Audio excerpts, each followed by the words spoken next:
Oh, ano naman masama doon? Eh, group project nga eh. Nakausap ko yung isang kasama nyo eh.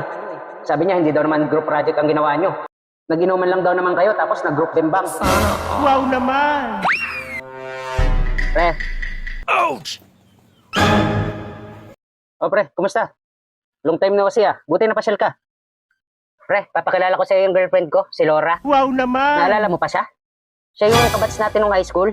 Yung katabi ng classroom natin. Oo naman pre, hindi ko makakalimutan yan.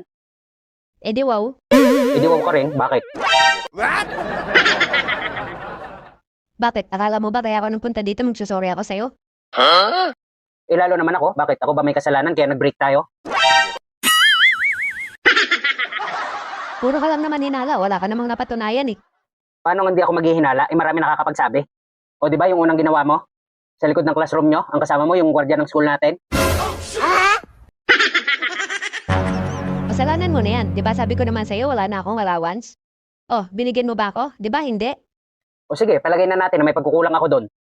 Yung sabi mong group project nyo, doon sa bahay ng kaklase mo, di ba? 3 lalaki yung kasama mo? Oh, ano naman masama doon? Eh, group project nga eh. Nakausap ko yung isang kasama nyo eh. Sabi niya, hindi daw naman group project ang ginawa nyo. Nag-inuman lang daw naman kayo, tapos nag-group bimbang.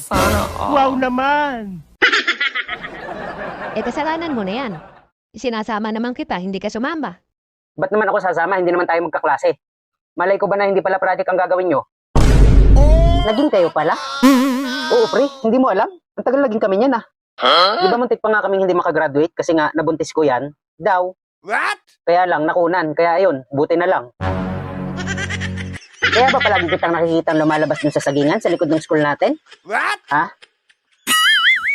Sana all. Tapos nalaman ko pa nga na marami pala akong karibal sa kanya. Isipin mo naman, yung gwardiya, yung advisor natin, kaya pala pumupunta lagi sa classroom nila kahit wala silang subject doon. Tapos yung tito mo. Tapos yung ibang kaklase niya. Tsaka yung isang pinsan ko sa lower section. Sabi mo lang yan. Bakit? Porke ba nakipagbimbangan ako sa kanila, jowa ko na sila? What? Ano nga palang sadya nyo, pre? Langya kayo, pre. Kaya pa naman pumunta kami dito kasi kukunin kitang abay sa kasal namin. Visit!